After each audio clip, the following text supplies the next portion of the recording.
পৃথিবীর কোনো মানুষ যদি আপনাকে ঠগায় কখনো আঘাত নেবেন না, কারণ মানুষ বড় নেমু খারাপ, মানুষ বড় গাদ্দার। মনে রাখবেন, সব মানুষ পৃথিবীর একত্রিত হয়ে যদি আপনার ক্ষতি করতে চায়, কেউ আপনার ক্ষতি করতে পারবে না যদি আল্লাহ না চায়। মানুষ মানুষকে ঠগাইতে পারে, সন্তান বাবাকে ঠগাইতে পারে, বাবা সন্তানকে ঠগাইতে পারে, স্বামী তার স্ত্রীকে ঠগাইতে পারে।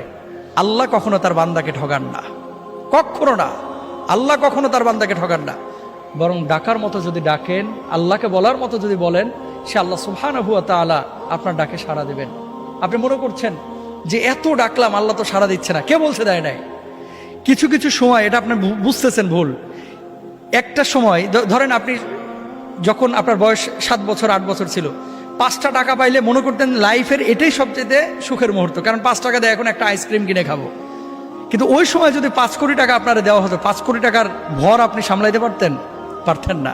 এই 5 কোটি টাকা আপনি কি করবেন, তাই না? আপনি কখন কোনটা আপনার জন্য প্রয়োজন এবং কোনটা কখন আপনাকে দিলে আপনি এটাকে যথাযথভাবে কাজে লাগাইতে পারবেন, এটা আপনিও জানেন না, আমিও জানি না।